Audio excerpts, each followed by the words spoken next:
Fundación Banús y Pilar Calvo patrocina este espacio.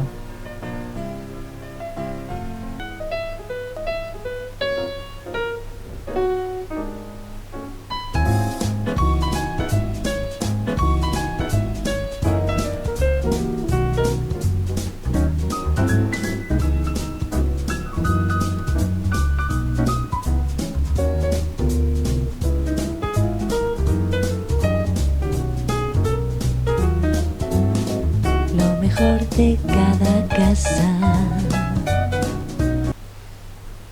Un saludo muy cordial, buenas noches, bienvenidos a M95. De nuevo, una semana más, tenemos la oportunidad de hablar de algún tema interesante con personas que tienen mucho que contar, lógicamente.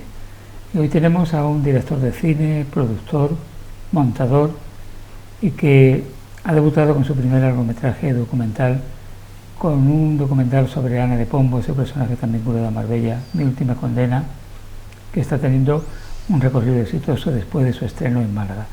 Él es Juan Mata. Juan, bienvenido. Muchas gracias por invitarme, Paco. Gracias por venir a hablar de tu documental, pero también vamos a hablar de tu trayectoria para conocerte. ¿Dónde naciste tú? Yo aquí en Marbella. Se queda en marbellero. Hace ya 40 años. ¿Y cómo surge tu vocación cinematográfica? Pues desde joven, desde los 13, 14 años. Recuerdo el cine Alfield, ¿no? que todavía existía, y películas que pude ver pues, a principios de los 90 sobre esa época. También el cine de Miraflores, un cine de verano, que se llama de finales de los 80, y alguna proyección recuerdo haber visto allí. Y bueno, pues ahí un poco surge lo típico, ¿no? de la cinefilia y el juntarme con amigos para hablar de cine. Has mencionado el cine Miraflores, que yo creo que fue el último cine de verano que hubo en Marbella, que duró muy poco. Después pusieron ahí un supermercado, creo que hay ahora, donde estaba este cine de verano. Y durante mucho tiempo una guardería, creo. Una guardería también, es verdad. Bien, y tú te inicias en el mundo del cine, bueno, estudias cinematografía en la Universidad de León. Sí. ¿Y eso? Porque en aquel momento era la única universidad pública que ofertaba un título de cinematografía. Entonces, bueno, a mí comunicación y este tipo de carreras, pues sí, estaban muy bien, me gustaban, pero yo quería enfocarme desde el inicio en el cine, y fue algo que tenía muy claro. Era algo que desde muy joven lo tenía, como te digo, muy claro. Entiendo que tu verdadero aprendizaje se ha producido cuando tú empiezas a colaborar con directores como, por ejemplo, con Benito Zambrano. ¿Has trabajado también? Con Benito Zambrano he estado en alguna formación. Alberto Rodríguez. También, con él he estado en alguna formación. Yo he trabajado con Fernando Colomo. Ajá. Fernando Colomo rodó aquí una TV movie ahora como unos 15 años. Y estuve de ayudante de montaje, y la verdad que el trabajo con él fue muy pedagógico, porque se aprende muchísimo, es un director muy curtido. También con Martín Cuenca, director que va a estrenar este año en la Seminci, y también un director del que en la sala de montaje siempre se aprende mucho, porque digamos se están viendo las costuras y se están viendo pues, los defectos y las cosas que se podían haber corregido en montaje y cómo se va mejorando la película. El resultado final viene un poco dado en la sala de montaje. Y también he trabajado muchísimo en el mundo de la tele, en programas de entretenimiento, en algunas series, hasta que, bueno, hace ya un tiempo recalé aquí, regresé a mi pueblo y empecé con el proyecto documental que ahora mismo estamos estrenando. Bueno, un proyecto que se llama, un proyecto no ya es una realidad, que se llama Mi última condena, y hay una historia ahí detrás, porque de entrada la protagonista no iba a ser Ana de Pombo. No. A ver, explícanos. Pues en principio a mí lo que me fascinaba era el personaje de Jean Cocteau. Yo desconocía que Jean Cocteau había estado en Marbella. Un día por Madrid, recuerdo, yo vivía en Madrid y vi una conferencia que se titulaba Jean Cocteau en Marbella, y me fascinó. Entonces pues empecé a informarme, a documentarme, y y no solo el hecho de que Jean Cocteau el último año de su vida viniera a Marbella, sino todo ese grupo de intelectuales, de artistas que se formó en torno a su figura en el verano del 61, me llamó la atención muchísimo y era una cosa que yo quería pues poner en valor en un proyecto. De hecho, me resultaba muy llamativo que no hubiera un documental o hubiera algo relacionado con el audiovisual y este tema.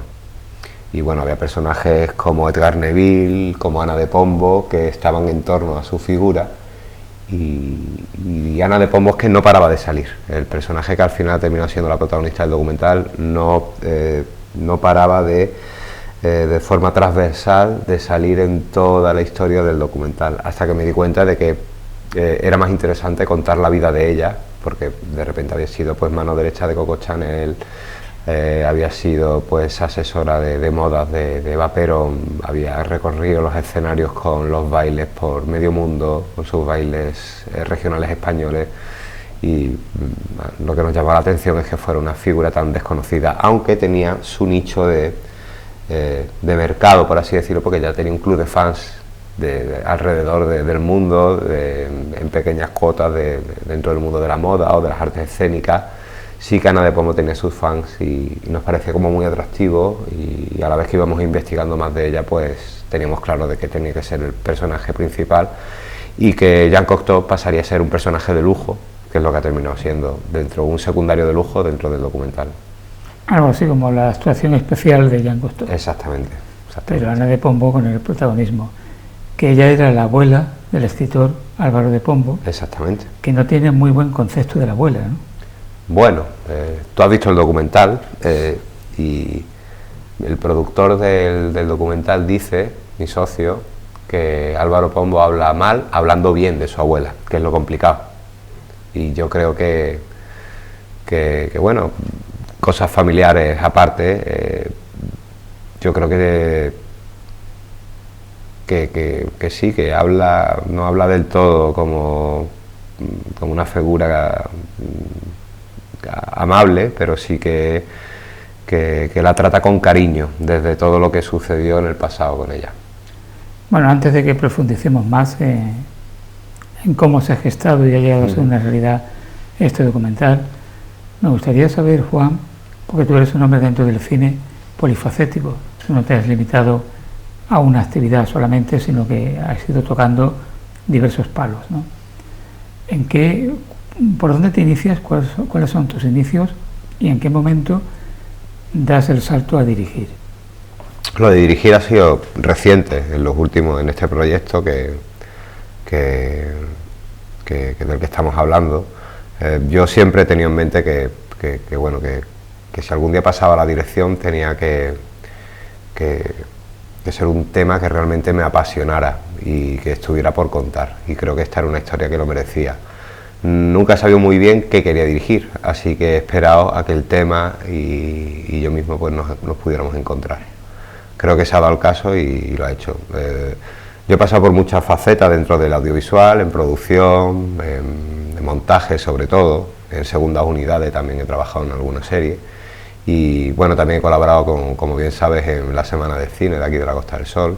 Siempre he estado formándome con posgrados en Historia Estética del Cine, que era realmente lo que me apasionaba, y sí que es verdad que nunca quería dar el paso sin estar lo suficientemente seguro de que era algo de lo que yo pudiera pues hacerme cargo y responsable. Entonces creo que el documental ha quedado de una forma bastante digno, como para poder estoy bastante contento, ¿no?, del resultado, y creo que todo el equipo lo hemos afrontado de manera pues honesta, y creo que el resultado de él está. Lo más frecuente es que alguien que quiera debutar en el cine como director lo haga pues con un corto de ficción o con un largometraje o mediometraje de ficción. Tú te inicias por el documental, que bueno, es un género que yo pienso que hoy día interesa mucho, que los distribuidores también lo proyectan en salas comerciales, pero que hasta hace poco era minoritario, a pesar de que hay clásicos del cine de los años 20 que ya hacían documentales, ¿no? Es la época dorada de los documentales ahora mismo. Sí que es verdad, muchos directores empiezan con ficción. El documental te da una cosa, que es que el guión no está establecido, con lo cual hay un abismo Cuando yo voy a rodar a Álvaro de Pombo, que fue justo esta semana, ha hecho un año que lo rodamos en Madrid, en la Real Academia de la Lengua, no sabía que me iba a encontrar. Sí había hablado con él y sabía la opinión que tenía de su abuela, estuve una tarde entera hablando con él, que esto es súper importante cuando vas a realizar una película, tener un previo muy preparado, pero nunca sabes la espontaneidad y los recursos que vas a tener en ese momento. Entonces, y menos con Álvaro de Pombo. Y menos con Álvaro de Pombo. Pombo. Que puede salir por cerros de Úbeda. Pero creo que eso es el cine. El cine es lo que hay entre el papel y la pantalla. Es ese margen que te da entre lo que te prepara y lo que termina.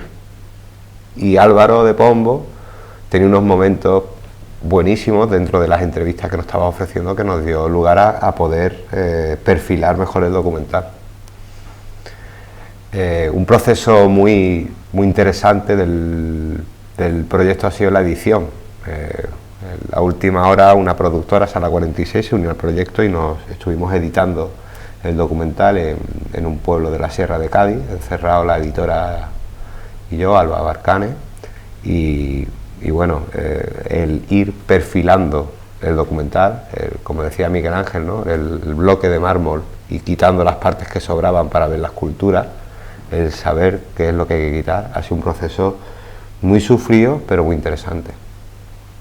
Tú has dicho antes algo que yo creo que es fundamental en el cine, aquello que no está en el guión y de pronto surge, te hace variar ese guión o incluir algo que no estaba previsto. Y en este sentido me comentaban cómo la película Desaparecido, esa secuencia en la que sale un caballo blanco, no estaba previsto en el guión. Sí. Eso fue algo que surgió de pronto y lo incluyó, y es una secuencia icónica hoy día del cine, ¿no? Muy bucólica, además, en la que aparece el caballo ahí de la nada, que está huyendo no se sabe de qué, y es un caballo que se coló en el rodaje. Bueno, es una especie de alegoría y se puede interpretar como un simbolismo de que está huyendo, de una dictadura, de caballo blanco, una además, opresión, ¿no? Sí, realmente. Bueno, ¿y cuánto tiempo te llevó la parte previa, la parte de preparación de este documental? Pues se te ocurre el documental, pero ahora hay que buscar quiénes intervienen, claro, cuáles son las fuentes de información, cómo se financia. Esto fue hace muchos años, lo de cuando yo me enteré del tema. Te estoy hablando de 2012. Hace 4, en 2018-19, ya empezamos a poner el foco en Ana de Pombo y a considerar que Jean Cocteau y Edgar Neville pues tenían que ser personajes secundarios dentro de la historia y que Ana de Pombo iba a llevar todo el peso. A partir de ahí ya pues bueno, presentamos al Festival de Málaga, a la ayuda a la creación, a las subvenciones de la Junta de Andalucía, y poco a poco pues el proceso pues fue creciendo, se sumaron productoras como la de Manuel Jiménez de Málaga que abordaron las Sin Sombreros sobre la generación del 27, y poco a poco pues fuimos configurando el equipo con gente como Antonio Belón de dirección de fotografía, y Paco Cantos también nos ha ayudado muchísimo. Paco Cantos ha sido eje vertebral en lo que a logística se refiere aquí en Marbella. Creo que Antonio Belón participó incluso en el Laberinto del Fauno. Sí. Creo que trabajó en esa película. Exactamente, en el equipo de dirección de fotografía. Entonces poco a poco pues producir y dirigir es un poco reunirte con las personas que están en sintonía contigo y que creen en el proyecto y que comparten esa visión para finalmente realizarlo.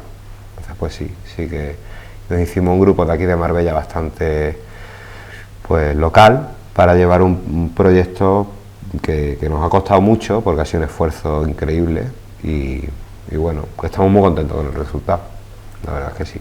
Y a la hora de la financiación, entidades públicas y privadas. Toda la financiación puedo decir que es andaluza. Toda. Y eso es algo que me alegra muchísimo. Toda. Desde pues Ayuntamiento, Junta de Andalucía, Festival de Málaga, entidades privadas como Fundación Banús, Mancomunidad, todos son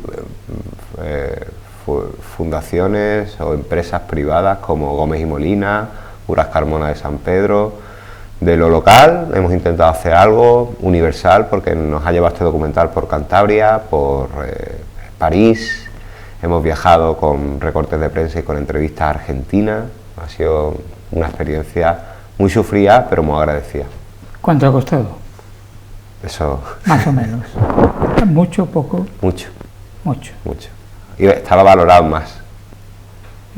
Pero bueno. Quiere decir que el equipo que participó pues también ha puesto mucho de su parte, sí, en el sentido de que seguramente ha cobrado menos de lo que estaba previsto. Bueno, en horas de trabajo pues seguramente sí, todos. Todos. Esto lo decía porque claro, tú durante todo este tiempo que has estado realizando este documental, pues lógicamente has tenido que seguir comiendo y teniendo ingresos. Has tenido que compaginar tu trabajo habitual con la dirección del documental. Y con la producción, pero y con la producción. También esto es que te absorbe muchísimo, porque tienes que estar buscando fuentes de financiación, tienes que estar presentando a sitios, a laboratorios, a mercados en desarrollo, a ámbitos nacionales e internacionales. O sea que no es algo que puedas tomarte como un hobby, sino que esto te lo tienes que tomar de manera profesional y al final pues te absorbe muchísimo. ¿Te ha causado o ha tenido mayor esfuerzo para ti la producción o la dirección? Han ido de la mano, y sí que es verdad que en ambos ámbitos tienes que ser muy creativo. En la producción tienes que ir por delante y muchas veces pues te dejas ante el abismo y no sabes por dónde tirar. Y bueno, en la dirección sí que estoy muy contento de cómo está planteado visualmente el documental, tú que lo has visto, que tiene ese toque de romper la cuarta pared, de metacine. Sí. Y eso nos gustaba muchísimo porque era como que se vieran las costuras.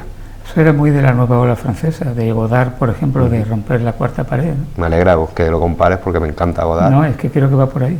Sí, además la estética, no quiero desvelar nada, pero la estética que hay respecto a las películas de archivo. Sí, exactamente. Tiene como esa referencia y creemos que se lo merecía porque además Jean Cocteau era un referente de la Nouvelle Vague francesa. También creíamos que era un poco pues enseñar esto es Hollywood, ¿no? El que se viera que hay focos. A Ana de Pomo le hubiera encantado estar debajo de los focos, es un personaje que ella quería llamar la atención y a ella le hubiera encantado estar en el centro de todo lo que es ese circo mediático que supone ir a rodar un documental, y queríamos que se viera por eso. Claro, estamos hablando... Si uno analizara la figura de Ana de Pomo desde la perspectiva actual, pues diría, bueno, es algo cotidiano. Pero en la época en que Ana de Pomo actuaba y tenía su manera de comportarse, su actitud ante la vida, eso era revolucionario y rupturista. Era muy vanguardista, y lo que más nos choca a nosotros es que siendo transgresora en muchas facetas, el hecho de divorciarse y separarse de su marido, pero conservando el apellido de él, hace que sea como muy contradictorio. Entonces, una mujer de esa clase social que pertenece a una ideología muy concreta, que es la que ella tenía, pero que durante todo el rato está rompiendo barreras, conquistando el escenario público y pues transgrediendo en muchos sentidos. Sí, que a pesar de la ideología y de comulgar con determinado régimen político, le permitían vivir al margen del convencionalismo. Es que ella llega un momento en el que se casa con un uruguayo, pierde la nacionalidad española, pero ella va por el mundo ejerciendo de española, denominándose Ana de España. Pero para hacer eso, durante el franquismo, tiene que pedir un permiso al franquismo para llamarse Ana de España, porque ella no puede utilizar el nombre de España así porque sí. Entonces está todo el rato como cancelando la idea de mujer de su casa, de ama del hogar, pero también está rompiendo ese pues sistema establecido, y está siendo esa mujer conservadora y rupturista a la vez. Y es muy interesante su personaje. Digamos, ella hace lo que le da la gana.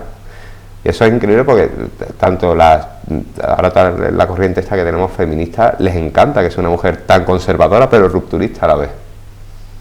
Sí, y además aparece en el documental pues la figura de Edgar Neville también, otro personaje realmente singular, olvidado durante mucho tiempo, hoy reivindicado, y uno de los grandes directores del cine español, también vanguardista y haciendo un cine avanzadísimo para la época y que también estaba un poco al margen de ese régimen político. También le toleraba. Sí, Edgar Neville además es el director que siempre se está reivindicando. No sé qué pasa con él, que siempre que está como... Es el eterno director que siempre tenemos que estar diciendo, hey, que está ahí, ¿no?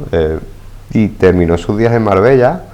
Yo creo que porque él era un director moderno dentro del franquismo, y eso es la transición, que es un poco cuando se establece cuáles son los grandes directores de cine español. A él se le olvida un poco porque ha estado haciendo películas en un franquismo muy cercano a la guerra civil. Desde el primer franquismo él está haciendo películas y eso en aquella época te condicionaba que fueras muy del régimen, pero en realidad eran películas muy modernas. Pero desde sus primeras películas, digamos, cercanas a ese nuevo régimen, que las hizo en Italia, cuando viene a España se da cuenta, toma conciencia de qué ocurre con ese régimen político, se desmarca y empieza a hacer un cine al margen de todo lo que marcaba en aquel momento. Bueno, así le fue, porque comercialmente no le fue demasiado bien. Ya, pues, de hecho se arruinó haciendo películas, pero es que claro, Edgar Neville, una de sus primeras películas, Frente de Madrid, y es una película totalmente falangista. Eso es algo que aquí no se va a perdonar. Difícilmente la cultura te lo perdone, el haber hecho una película tan patriota en ese sentido. Pero claro, de ese hizo momento. la Torre de los Siete Jorobados. Claro, es que esa película es... O hizo El Último Caballo. O Mi Calle. O Mi Calle, o la adaptación de Nada. Nada, que es una de las películas más vanguardistas que... Sí, es verdad, no sé, para mí es uno de los grandes directores que yo creo que es un poco la antesala a Berlanga. Berlanga abriría posteriormente un cine que todos hoy conocemos, identificamos, pero que en el germen de ese Berlanga está Edgar Neville, 100%. Edgar Neville, que tiene mucha importancia su vinculación con Marbella. Él vivía aquí pues casi todo el año, mandaba a Madrid sus artículos periodísticos. La metralleta, la codorniz. Sí. Tuvo mucho que ver en que en Marbella se pusiese una central telefónica automática, porque se quejaba, porque no había manera, tenía que mandar artículos a Madrid, y eso era un problema enorme, ¿no? Personaje realmente, como te has dicho, eternamente reivindicado. Sí, a mí me recuerda mucho a Orson Welles. Sí. Orson Welles por todo lo polifacético que era, porque era dramaturgo. Y no solamente por la obesidad. No, de hecho hay una foto en el documental en el que salen Lola Flores, Ana de Pombo, Edgar Neville y Orson Welles, que está en el libro de Ana de Pombo.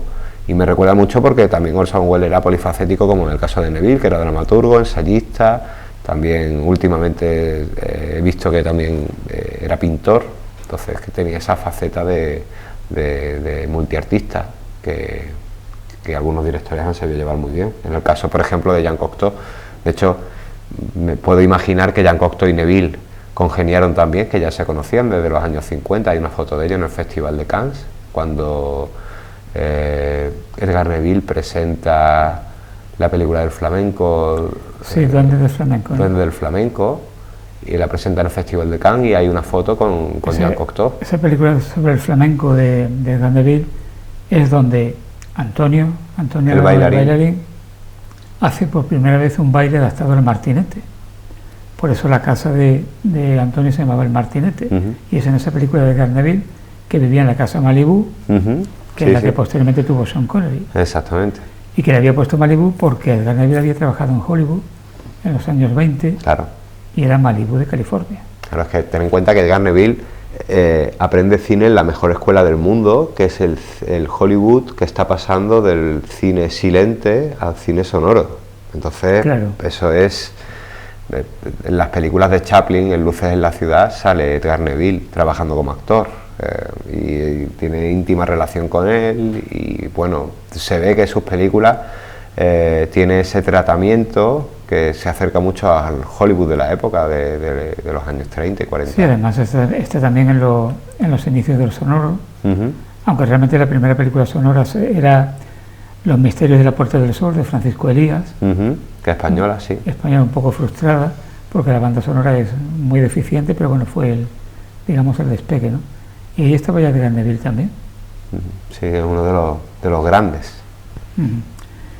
Bueno, Juan, cuando tú vas pegando puerta a puertas determinadas diciendo aquí tengo un proyecto importante para resaltar esta figura tan vinculada a Marbella, y esas puertas no se abren. ¿Tú pensaste en algún momento en decir tiro la toalla y nada, y paso a otra cosa? Sí, claro, pero es que eso ya lo había pensado mucho antes de ponerme a financiar proyectos. En el cine, los kamikazes yo soy un temerario haciendo todo esto, yo he puesto mucho en juego, ¿no? Tenemos que estar acostumbrados a vivir con el no. O sea, lo normal es que te digan que no. Pero también tenemos que ofertar cosas que estemos seguros que son financiables. Es decir, tenemos que hacer una oferta que no nos puedan rechazar, como en la película. Tenemos que presentar algo tan bueno... Sin necesidad de meter la cabeza de un caballo en la cama de nadie. Sin necesidad, tenemos que presentar algo tan bueno. Hay entidades aquí en las que le presenté el proyecto y le dije, realmente no vas a estar aquí, en determinadas instituciones, donde ya había otras, pero era un proyecto es que se va a hacer, y eso no vas a estar aquí. Y al final entran porque, sí, yo pienso también que aquí hay como una especie en Marbella, sobre todo hay una especie de negacionismo, es muy difícil financiar la cultura, pero si tú presentas algo bueno, insistes, al final lo consigues. Pero es porque en Marbella hay un concepto erróneo difundido de que hacer cultura o difundir cultura es algo gratuito. Cierto. Aquí se pide frecuentemente colaboraciones para todo desde el punto de vista cultural, pero nadie de entrada te dice que te va a pagar nada. Aquí todo es ese concepto de que la cultura es gratis, ¿no? Es verdad. Y no es así, porque la gente que hace cultura vive de la cultura también. Exactamente, de los sectores creativos. Yo también pienso que hay que ser creativo para financiar los proyectos. Se supone que si nos estamos vendiendo como agentes creativos a la hora de establecer nuestras carreras, con exposiciones, con películas, con libros, con lo que sea, tienes que ser creativo a la hora de llegar al público y de financiarlo. Y bueno, pues sí, es difícil, pero que se puede hacer. ¿Por qué llamas a tu documental Mi última condena? Pues tiene mucho que ver con el final de la historia. No digamos como bien sabes, ese giro que en Santander, en el Festival de Santander, ha llamado muchísimo la atención, que al final, como bien sabes, no iba tanto de las sedas y de alta costura como puede aparentar en un principio, y también porque es el nombre de las memorias de Ana de Pombo. Ella lo titula así, no sabemos si por este giro o si por circunstancias de su propia vida. Hombre, hay que decir, por lo menos desde mi punto de vista, que como escritora, en fin, habría que decir que deja mucho que desear, ¿no? Bueno, pero eso no es que lo puedas decir tú, es que eso se lo dice su propio nieto. Bueno, hombre, claro, su nieto es normal. Su nieto, entonces él autoriza que lo podamos decir el resto. Sí, porque además, mira, simplemente una guía turística poco novelada que hizo el doctor Antonio Maiz Viñal, Ana de Pombo le hace el prólogo. Sí, cierto. Uno lee el prólogo y dice, bueno, vaya prólogo. Ya, pero es que, como se dice en el documental, no creemos que Ana de Pombo fuera una artista. Se cree en sí, o la impresión que nos da a todos, es que ella es una obra de arte. Claro. Por su performance, que va totalmente. O sea, ¿cuánta gente, Paco, te habrá hablado de ella, de cómo iba vestida a misa, o de cómo la veía por la calle, o de las tertulias? En sí ella era un personaje que propiamente en ese momento no se entendería. En ese momento pues era una de estas gentes raras que llegaban a Marbella. Y las famosas pamelas. Exactamente, y los famosos sombreros, de las que habla su nieto en el documental, y todos los testigos que hay, que no, por aquí por Marbella te encuentra mucha gente que todavía lo recuerda. Entonces, en sí, no se puede decir que fuera una gran escritora, porque a pesar de que publicó libros, pero sí que su trayectoria y cómo ella relataba su vida en sí, eso era digno de mención. Yo creo que a ella le hubiera fascinado saber que estábamos haciendo un documental sobre su vida. ¿Cuál ha sido la trayectoria que ha tenido el documental hasta el momento desde su estreno en Málaga, en el Festival de Cine de Málaga? En Málaga sí tuvimos un estreno, era un compromiso con el documental porque recibimos las ayudas a la creación, y entonces en marzo pues tuvimos que proyectarlo el último día del Festival de Málaga, estaba programado, Después de eso, pues bueno, hemos tenido varios compromisos con televisiones, con Canal Sur, que tuvimos que entregar el material, y se estrenó este fin de semana pasado, el 15 de septiembre se estrenó en el Festival de Santander, con un lleno absoluto y con todo vendido, y muy contentos por parte de la organización, de la gente. En Santander la familia Pombo es muy importante, es como hablar aquí en Málaga de los Larios, y muy poca gente conocía a Ana de Pombo, y bueno, ha sido clamoroso cómo nos han recibido, cómo ha gustado la película, la historia de ella, los cambios, los giros que da de un sitio para otro. La verdad es que muy contento. Actualmente nos acabamos de enterar que lo ha seleccionado el Festival de Casares, el Festival de Cine Andaluz de Casares, y que inauguramos el festival con la proyección del mismo, del documental. Entiendo que cuando has ido, por ejemplo, a Santander, habrá sorprendido que un andaluz haga un documental sobre un personaje que era de allí precisamente, ¿no? Bueno, Ana de Pombo empieza en Santander, es de allí, cántabra, empieza en Santander y termina en Marbella, y esto ha sido un poco como alguien de Marbella que va a Santander a mostrarle el personaje. Yo siempre he dicho que esto es un documental que nace, la historia empieza en Santander, termina en Marbella, pasando por París, Buenos Aires, por también Biarritz, que es el sitio donde orbita Ana de Pombo durante toda su trayectoria, pero extrañaba y no extrañaba, porque era un personaje de Cantabria para el mundo, entonces no ha sido tan extraño, ha sido algo que no ha sorprendido tanto. No ha sorprendido. Bueno, el hecho de que decir que tú eres de Marbella siempre sorprende en cualquier lugar del mundo, ¿no? Pero aparte de eso, podría haber sido de Madrid. Se va a estrenar aquí en Marbella también próximamente, ¿no? Exactamente, para el 9 de octubre creo que lo tiene programado un ciclo que se va a hacer sobre la figura de Jean Cocteau, porque se cumplen 60 años de su fallecimiento, y Marbella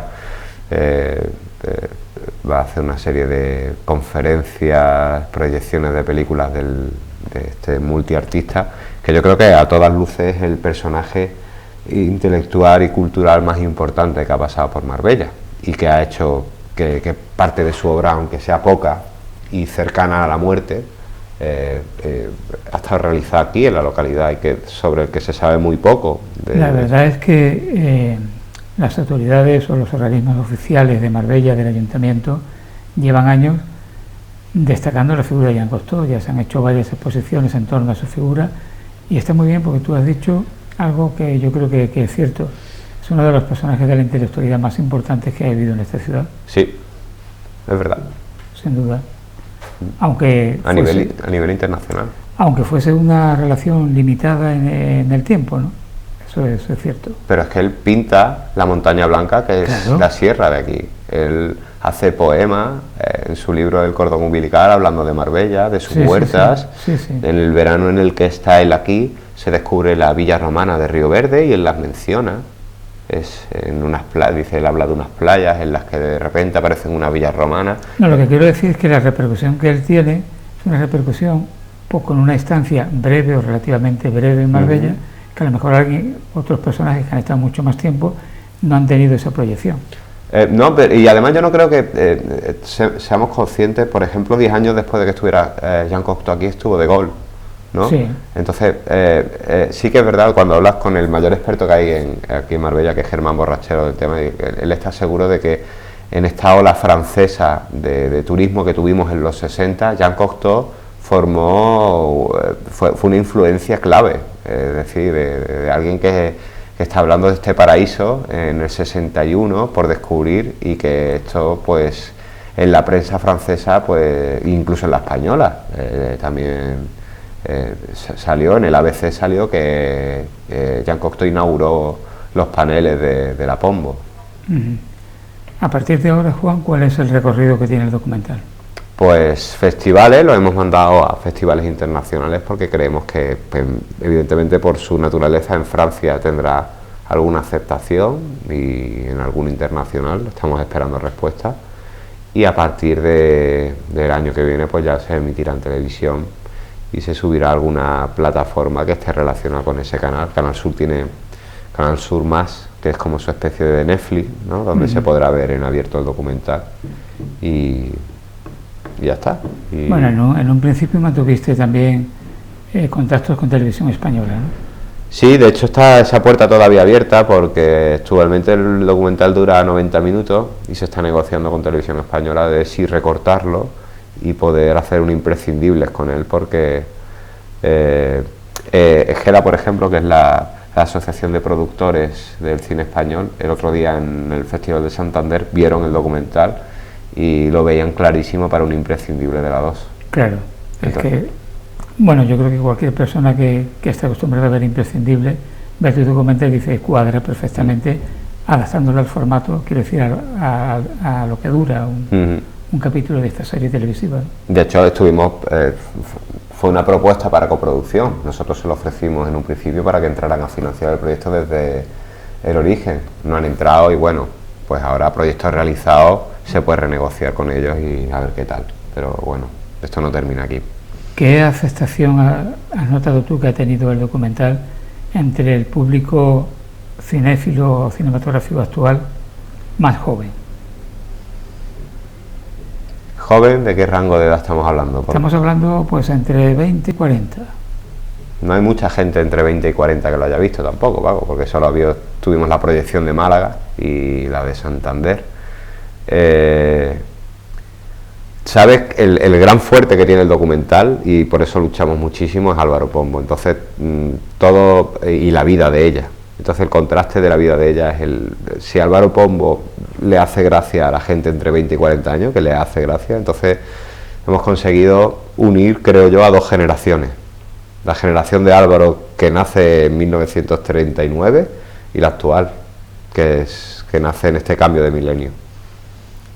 De todas maneras, hablando de la gente joven y el cine, ¿cómo se podría conseguir que muchos de estos jóvenes que además ven mucho cine actual, pero tú les recomiendas un clásico en blanco y negro y se niegan rotundamente a ver una película en blanco y negro, por ejemplo, ¿no?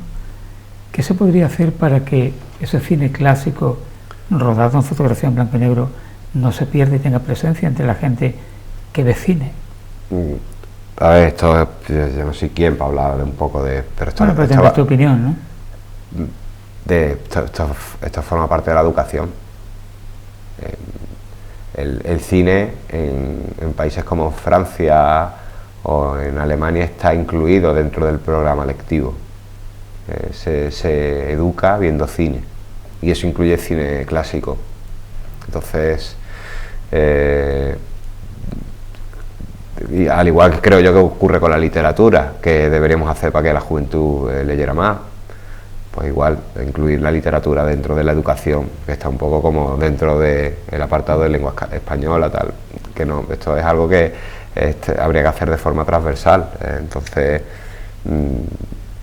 además que el cine es súper importante para esto. Yo creo que es algo que los americanos y los franceses se han dado cuenta desde el inicio de este arte, que vendiendo el cine estaban vendiendo su propio país. Entonces yo no entiendo cómo a nivel institucional y estatal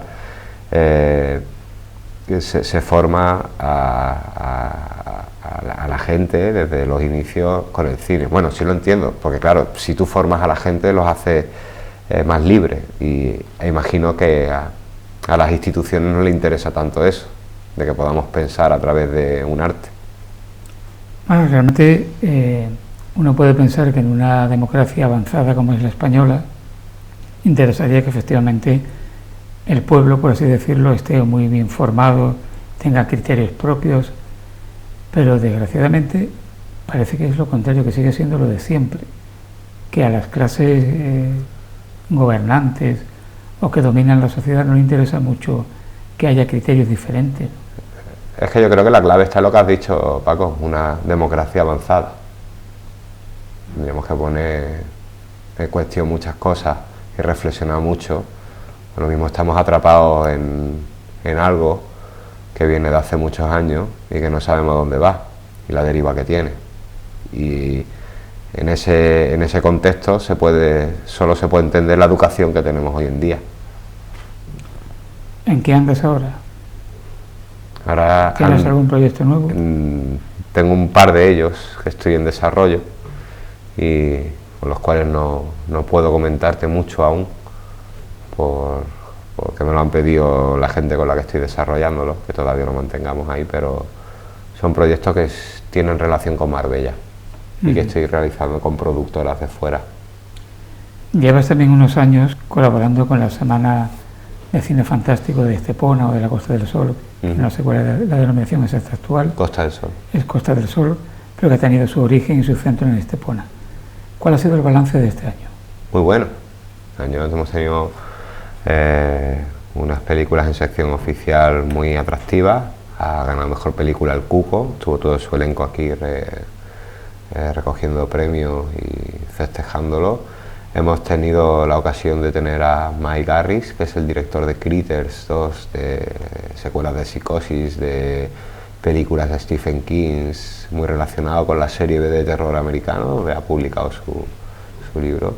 Y bueno, yo creo que es importantísimo que en la zona tengamos semanas de cine, de festivales, representaciones como el Cine Club, por ejemplo. Es súper importante. Mi afición al cine viene del Cine Club. Yo con 16, 17 años veía ahí películas de Wong Kar-wai, de David Lynch, y no las hubiera visto de otro modo si no me lo hubieran programado. Entonces, desde joven que te estén programando a modo institucional cultura, sí que te hace más libre. No sé, me preguntaba cómo podemos acercar a la gente al cine. Pues no sé si tendríamos que llevar a los chavales al Cine Club a ver cine clásico, por ejemplo. Pues sí, bueno, tú hablas del Cine Club. Mucha gente de mi generación aprendimos a ver cine, además de en el Cine Club, que ya surgía por esos tiempos, también en la sala de arte y ensayo que Gómez Reyes, el empresario cinematográfico Gómez Reyes, además de tener su cine, sus salas comerciales, pues abrió una sala que se llamaba de esa manera, de arte y ensayo, que era el cine que no se veía en las salas comerciales, por ejemplo en versión original, de Bergman, de Fellini, de Pasolini, las películas francesas de Godard. Las prohibidas por el régimen. Bueno, unas que estaban prohibidas en un principio y otras que no eran de circuitos comerciales. El portero de noche, en fin, esas películas que eran vanguardistas unas, avanzadas, que trataban temas que el cine comercial no abordaba, y aprendimos a ver ahí. O sea que, como tú dices, la educación es fundamental. Claro, porque ya sois una generación que ha vivido con eso, pero porque realmente había esa sed de querer ver cosas que no llegaban a circuitos convencionales, y que hoy en día no, hoy en día hay acceso a todo, pero lo único que ve la gente es Netflix. Y ya sabemos lo que está haciendo la Netflix, ¿no? Que ha contratado a todo el elenco de Sálvame para un nuevo reality y que tiene preparadas unas navidades con Isabel Preguier. Pues muy interesante. Sí. Bueno, ahora tenemos también ahí alguien dicho entre comillas, que se puede decir, bueno, llegará dentro de un siglo, dentro de medio siglo, pero es que ha llegado de pronto y está entrando como elefante en cacharrería, que es la IA o la inteligencia artificial. Pues mira, para eso sirve la Semana de Cine Fantástico, que ya nos advertía de que esto podía ocurrir, y todo el cine de ciencia ficción. Vemos estas películas que trataban el tema como algo muy lejano y algo muy tal, y lo tenemos ahí. Pues habrá que aprender a gestionar todo eso, habrá que sacar normativas, habrá que poner límites y adaptarse. Pero tú sabes que las normativas van siempre muy por atrás de lo que avanza la técnica, de lo que avanzan los nuevos conceptos. Claro. Porque todavía no está regulado Internet, no están reguladas las redes sociales, en fin, hay, como siempre ocurre en estos casos, un caos legislativo. El derecho como tal nunca es preventivo, siempre es a hechos consumados. Y estamos igual. Sí, hombre, creo que las leyes de la banca incluso que tenemos en este país son del siglo XIX. Así la banca, bueno, la banca, pues eso sí que merecería un documental. Pero que ahí tienes un ejemplo, ¿no? Con todas las transacciones virtuales que se hacen y las leyes que tenemos actuales son del 19 y así muchísimas cosas. No sé, hay que reflexionar sobre el tema, y para eso pues hay medios como el audiovisual, y no sé si me compete a mí o a otra persona, pero hay que pensar a la gente con películas y documentales. Yo creo que es la mejor manera, o escribir o ensayar sobre estos temas. Claro, a todos los sectores sociales afectan estos cambios tecnológicos, pero por ejemplo el mundo audiovisual es la base, o sea que la mayor transformación se va a producir ahí. Pero es que, si te fijas, Paco, la evolución del siglo XX y la evolución del cine han ido de la mano. En un periodo muy corto de tiempo nació la Cámara de Cine y en cuestión de 15 años ya había una película tal y como entendemos hoy en día las películas, El nacimiento de una nación. Entonces, en periodos muy cortos de tiempo se pasó del cine mudo al cine sonoro, a los efectos digitales, eso ha ocurrido en 100 años. Entonces, la evolución de la tecnología en el audiovisual ha ido de la mano. No se podría haber innovado y evolucionado y a la vez entrar en decadencia, que es lo que ha entrado ahora mismo la industria del cine, en decadencia gracias a todas estas tecnologías. Claro. Bueno, esas películas, como te has mencionado, la Griffith y El nacimiento de una nación, o antes había hecho Intolerancia después. En fin, esta serie de películas, o ya en los años 30, Lo que el viento se llevó, que hoy día se cuestionan desde la perspectiva actual de la igualdad, de la lucha contra la xenofobia, etcétera. El nacimiento de una nación está, por ejemplo, muy cuestionada porque sale el Ku Klux Klan. Claro, pero es que me da la sensación de que hoy día se pierde la perspectiva del contexto de la época. Y hay que mirar El nacimiento de una nación como una película, como un hecho histórico. Pero claro, sí que es verdad que unos meses antes del estreno del nacimiento de una nación, el Ku Klux Klan tenía 2.000 seguidores y después del estreno de la película llegó a tener más de 1 millón. Claro. O sea, la influencia que tuvo, ¿es una película racista? Obviamente sí. Claro. Pero es un documento histórico formalmente de cómo se cuenta una película, de tal y como entendemos hoy en día las películas, con ese planteamiento aristotélico de planteamiento nudo y desenlace. Sí, claro que sí, lo establece, es el canon que hoy en día tenemos. Claro. Pero bueno, era innovadora, por supuesto. A raíz de Griffith hubo toda una industria, pero claro, Griffith era un hombre de su tierra y de su momento. Pero además Griffith, por ejemplo, después de la Intolerancia, pues prácticamente inventaría la manera de contar cómo transcurre el tiempo en una película. Exactamente. De los episodios de la Intolerancia, el contemporáneo se inventó una serie de recursos que hoy día lo vemos y lo vemos normal, pero en aquella época eran revolucionarios, ¿no? Exactamente, eran elipsis, saltos en el tiempo, que hoy en día nos vemos películas y nos parece todo normal. Mira, yo siempre he creído que las películas nacieron antes que el cine. El ser humano las tenía asimiladas ya por los sueños.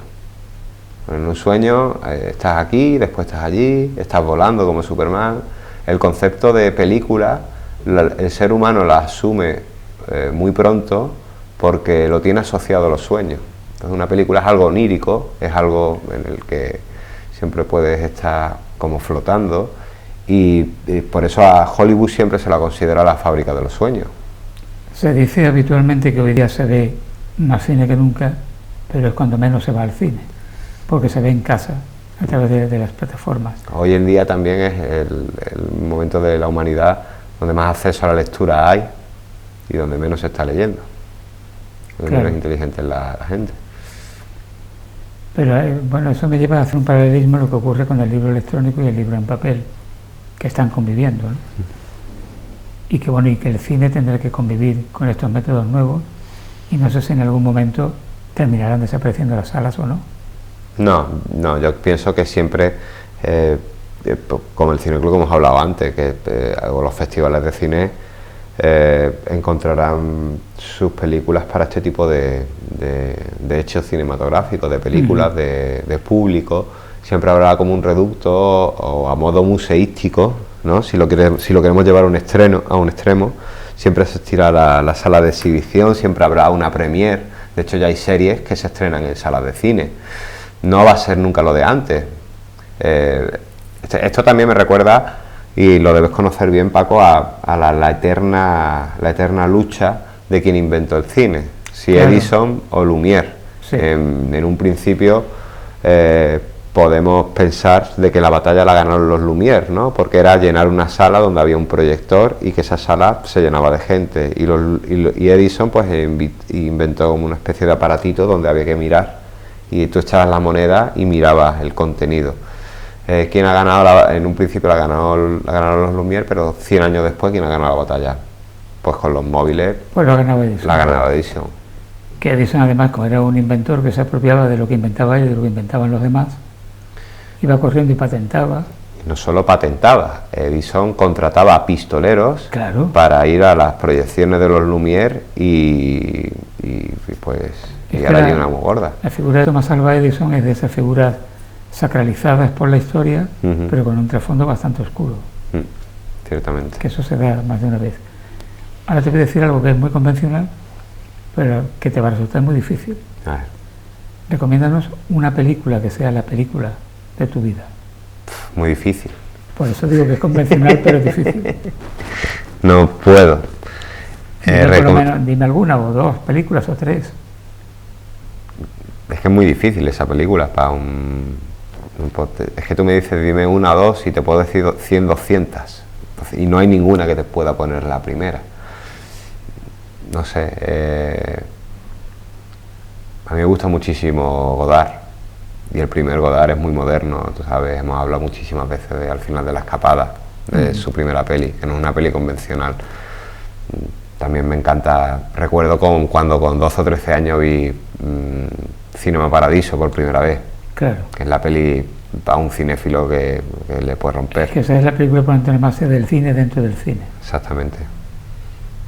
Entonces, pues, no sé, me has hecho una pregunta, Paco, que hemos estado hablando antes de Cocteau. Te puedo recomendar Sangre de un poeta, su primera película, una película totalmente vanguardista y la única película en la que Freud hizo una crítica de cine.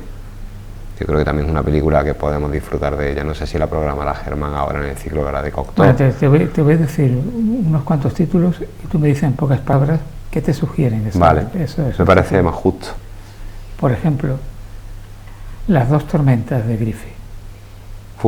Está vanguardista, muy transgresora para su época, para su momento. Lo que el viento se llevó. Una película complicada, además tuvo 3 directores, una película de estudio y que le costó.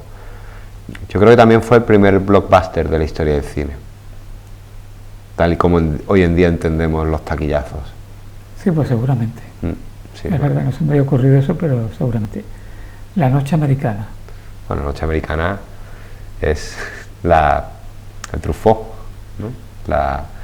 El salto al cine convencional de Truffaut. No sé, una película que está entre lo que es el cine de arte y ensayo que mencionábamos antes y el cine convencional. Muy Truffaut, además, muy del cine. Hablabas del metacine, muy metacine. Muerte en Venecia. Muerte en Venecia es esta peli que revisa a los clásicos siendo una película moderna, de Visconti.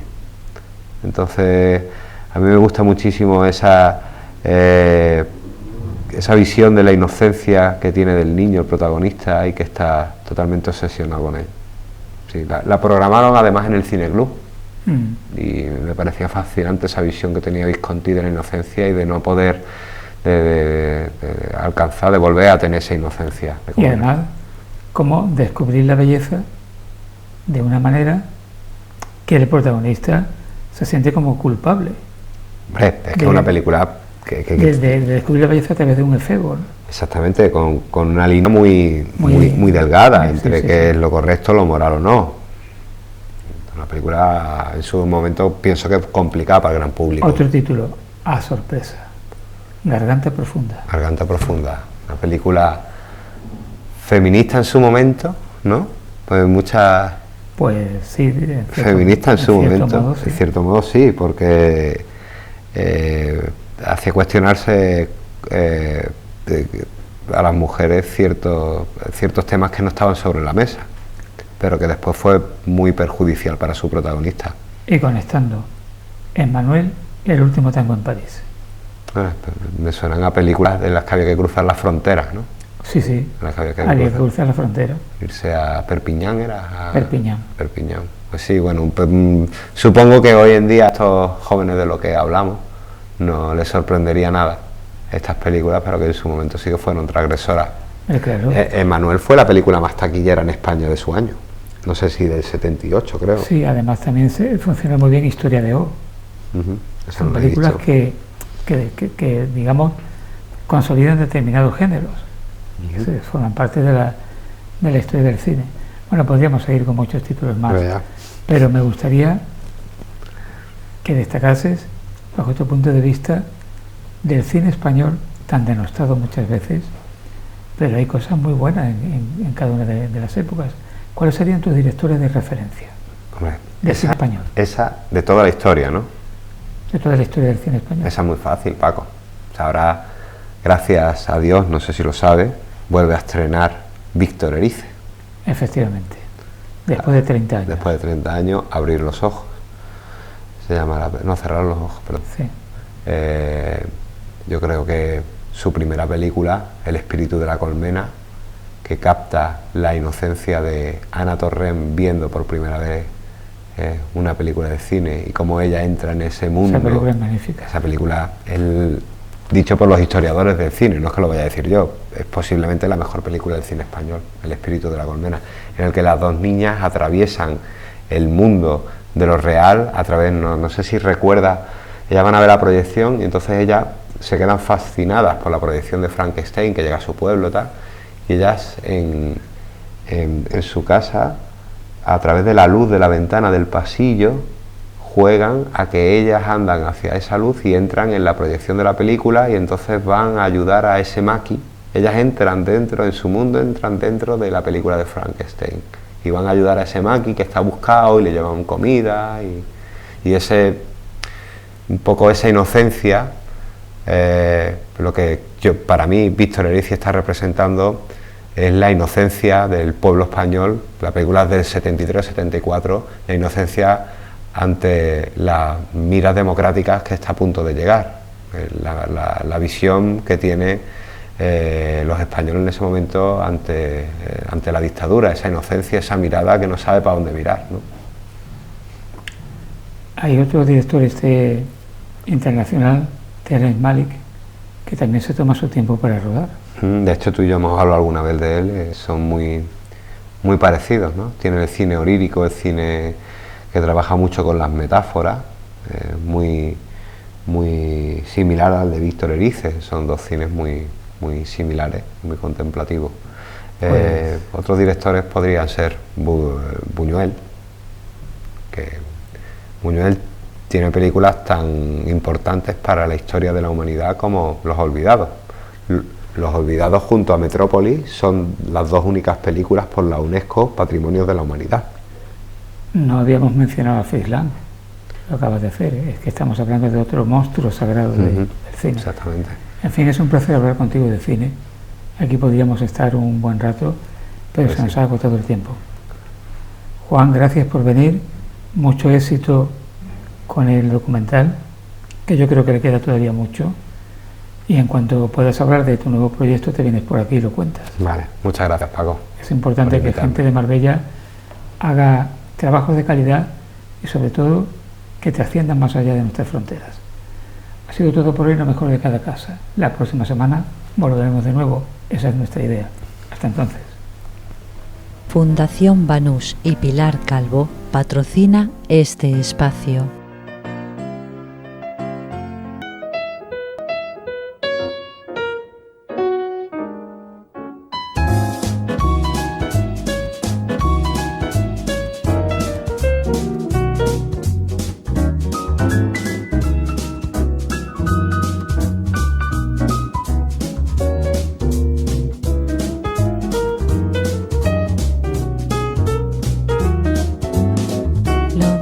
De cada casa.